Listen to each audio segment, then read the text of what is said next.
This is the podcast helping to create, provide, and expand winners in life. Positively life-changing experiences through music for all. Go for it! This is the podcast that encourages everyone to break ranks!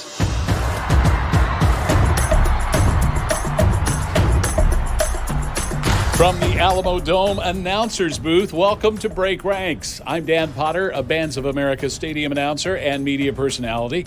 This time, we recap the last weekend of BOA regional competition and look ahead to the next 3 days of Grand Nationals in Indy. Plus, we explore what happens when your dad is also your band director. He'll wink at you and stare at you in class. With father. It's been just an honor and a blessing. And son. I like having a ride pretty much whenever I want. And son. Sometimes he'll let you use the teacher's restroom, which is nice. Plus a chat about why Texas band programs are so strong with a former Texas band director and current BOA announcer. First of all, you wouldn't have Saturday Night Lights here without Friday Night Lights. Let's go for it. Break Ranks. If this past weekend's regionals are any indication, the 2023 Bands of America Tour is marching to what promises to be an amazing conclusion at Grand Nationals in Indy this week. First, though, we have 2 regionals and 1 super regional from the past weekend to recap. We begin in Troy, Alabama. And in first place, the voice of Bands of America, Chuck Henson, with the winner in Troy. With a score of 84.85. The 2023 Bands of America Southeastern Regional Champion, the South Jones High School Marching Band of Ellisville, Mississippi. Georgia's Kennesaw Mountain took the music and visual captions in Troy, but it wasn't enough to overcome the strong general effect of South Jones High School. Jones takes the top spot in finals, followed by Kennesaw Mountain and South Carolina's Catawba Ridge High School. In prelims, the 1A champ was Alabama's Oak Grove High School. The 2A medallions went to Kennesaw Mountain. Sparkman High of Alabama was tops in 3A, and the 4A title goes to Florida's West Broward High School. And the other one-day regional this past weekend was in one of the most beautiful venues for a marching band contest anywhere, Greater Zion Stadium in St. George, Utah. And in first place, that's BOA's Nick Costella. With a score of 92.1. 92.1, the 2023 Bands of America Utah Regional Champion, the American Fork High School Marching Band from American Fork, Utah. American Fork's going to need a bigger trophy case as they continue to dominate this regional, sweeping all captions on their way to another St. George Regional Championship. 2 Utah schools, Westlake and Davis High Schools, were second and third, respectively. The class champions in St. George were American Fork in 4A. Fort Mill High School from South Carolina took that long trip home with the 3A medallions. Utah's Green Canyon High School won 2A, and Pinecrest Academy of Nevada was the 1A champ. Finally, we head to the Alamo City for a 66-band super regional showdown in the Alamo Dome, and I had the pleasure of announcing the winner. With a new record high score for the Bands of America San Antonio Super Regional of 97.60. 97.60. The 2023 Bands of America San Antonio Super Regional Champion, the Vandergrift High School Marching Band from Austin, Texas. 4 days after winning the Texas 6A State Championship, the Vandergrift Vipers and Vision Dance Company took home gold in what ended up being an all-Texas Bands of America San Antonio Super Regional. Vandergrift won music and general effect. The Woodlands High School won the visual caption to come in second. Marcus High School was third. The class champions in San Antonio were 1A Crum High School, the 2A champs Argyle High School. We'll hear more about Argyle in a moment. The 3A title goes to Rouse High School, and Vandergrift was also the 4A class champ.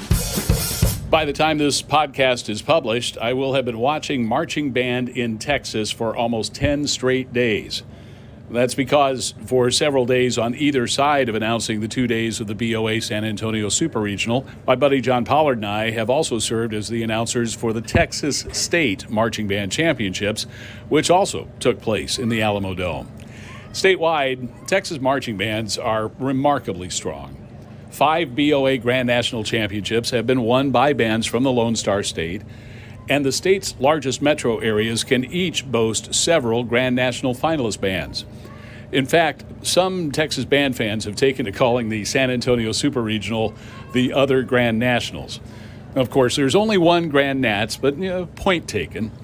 Anyway, all of this is just a chance for two guys who've probably seen as much Texas marching band as any two people on the planet to talk about it a little bit. John Pollard was the assistant band director and percussion specialist at L.D. Bell High School from the 90s into the 2000s, including 2007, when the Blue Raider Band took home the Eagle for a year as Grand National Champion. Not long after that, John was recruited into the diamond industry.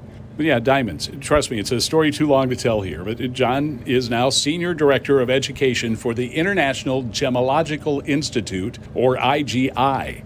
That's the company that grades diamonds and other precious stones.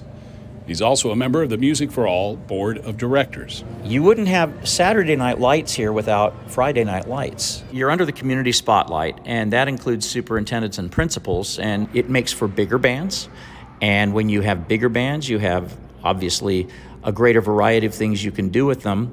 And because there are so many bands that have depth in certain areas, particularly the city areas, you can attract designers and clinicians. So you can have a world-class clinician who essentially comes to, I'll just say, the Dallas-Fort Worth Metroplex. He's working with 3 schools there. Well, also working with 2 schools in Houston and a few schools in the San Antonio or Austin area.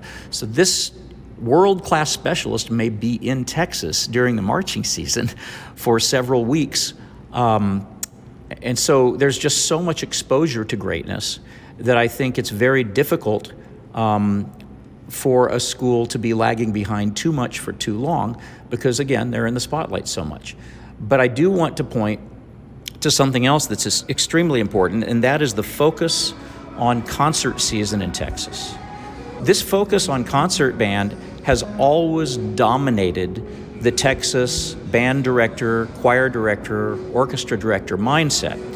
And when we get past marching season, it is all business, not just in a group standpoint, but the individual chase to make all district or all region band, to qualify for for area, and to move to state. There are so many levels here. And to be distinguished as an all-state instrumentalist or choir student in Texas is one of the highest accolades that a high school student in America can earn, and it's a path to scholarship. So there's a lot of motivation individually, and that, of course, helps in terms of ensemble. And here again, I'm going to point, when you have a sectional, it's probably not the head director. If the head director is a woodwind specialist, your sectional may be with another director who's a brass specialist or a percussion specialist. There's just so many moving parts that create a community and an ecosystem of excellence that it's where we get this depth from in Texas. MFA board member, former band director, and Bands of America announcer John Pollard. The older I get, the more I love how marching band often links generations of family. Like when a student marches in the same band that their mom or dad marched in a generation before. Or when parents and students do band together. Such is the case at Argyle High School north of Fort Worth, Texas. Jason Bird is the band director at Argyle, and both of his sons are in the Argyle band. Jacob plays French horn, and his brother Jonah is one of Argyle's drum majors. I spoke with him right here in the announcer's booth at the Alamo Dome on Saturday morning. Okay, drum major, how did that prelim run feel? The prelims run was really good. I'm in the backfield, so it was kind of, you didn't hear a lot of the brass or the woodwinds up front, but you heard the echo in the Alamo Dome, and that's just something I look forward to every year, especially in the ballad, the slow movement.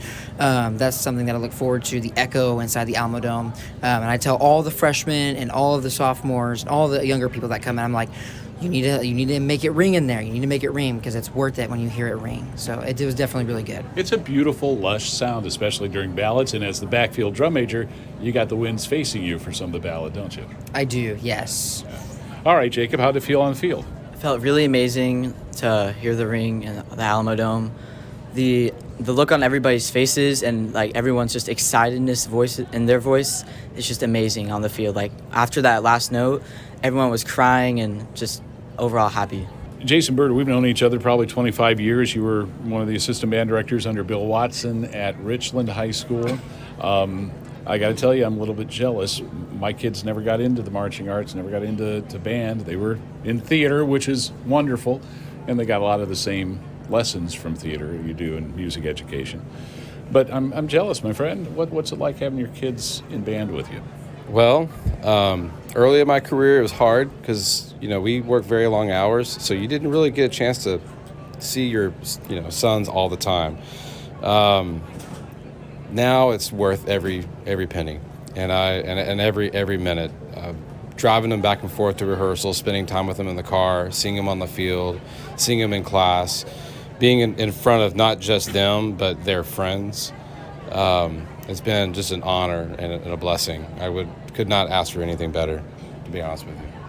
There have to have been times when it has been challenging, too. There have been very challenging times. I think some of the most challenging ones now are probably more for them than for me, is being the band director's kid, Sometimes it's hard for me to come across as band director or dad. We try to leave dad at home when I'm at school, and we try to leave band director at school when I'm at home. Hard to do sometimes, but we try our best. Okay, Jonah, how's that work? It's very interesting. I'm held to a high standard, not only because I'm drum major, but because I'm the director's son. I'm held to a high standard, so I always got to know my stuff, and if I don't know my stuff, well, I get called out pretty bad. He usually sometimes makes fun of me during concert band and marching band, and it's pretty funny. But it is worth it at the very end, having your dad as a director, because sometimes he'll let you use the teacher's restroom, which is nice. But he'll also wink at you and stare at you in class, and it's just a lot. And I love taking selfies with him on the marching field right before we get on with the show. It's awesome. How's it been for you, Jacob? So far, it's been amazing. I like having a ride pretty much whenever I want. And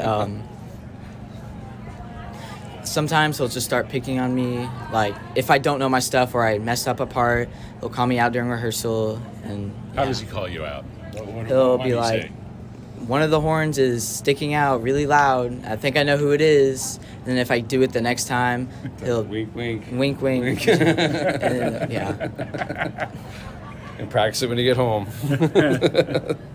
What's the BOA experience like for you, and how's it, different maybe from some other contests you've done during the year? I personally love BOA, just because I like the joining aspect of the when you enter the field. But I also love the not only just Texas bands in this competition, but also like Grand Nats. Everyone's always projecting up to the box, and you're always having an audience connection. It's just really amazing. It's something that you don't really get at like local marching competitions, and sometimes UIL. But BOA really just kind of brings the communication between the band members and the audience and the judges, and that's what I love about it. What do you love about it, Jacob? What I love about BOA is how it's open to like pretty much every single size band out there, so you can see like how band is different in each different classification. Like the smaller bands, you can see how they do all their drill and how they sound, and the bigger bands, excellence can be found in all those classes, can't it? And you know that, Jason. You started out. Argyle has been growing, but this was a very small program. Yeah, we were small. We are still kind of a small program. We are growing quickly. Our first BOA experience was last year at BOA Waco, and we did BOA San Antonio. My first BOA experience was when I was the assistant at Richland, and Bill Watson took the band to Grand Nationals. This is 2005. It was the Inside Out show. And the experience I had just as an assistant director in finals, when we did the retreat and they did the medals and the lights and the old dome, it was a special moment for me as a teacher. And I think I was like 25 years old, and I knew that from that point forward, I really wanted all the students to have that kind of experience where they felt special about all the work that they put into it. And BOA has always done a fantastic job making that happen. Jason, Jonah, and Jacob Bird from the Argyle, Texas High School Marching Band. You heard Jonah say there that he likes hearing the announcer say, joining us at BOA shows. After our interview was over, and since we were right here in the announcer's booth, I turned the mic over to Jonah, and, well, he nailed it. Joining us from Argyle, Texas, please welcome the Argyle High School Marching Band. Well done, Jonah. All right, ready or not, here comes the pinnacle of the 2023 BOA Tour. Grand Nationals get underway with 2 days of prelims on Thursday and Friday at Lucas Oil Stadium in Indianapolis. The top 35 bands go on to semifinals on Saturday, and the top 12 from semis perform in the Bands of America Grand National Finals on Saturday night. We'd love to see you in Indy for the big show, but if you can't make it, you don't have to miss a thing. You can watch every performance, every interview, every award ceremony live as it happens at boalive.tv, powered by Box 5 TV. I'm Dan Potter. I'll see you in Indy. Until then, break ranks.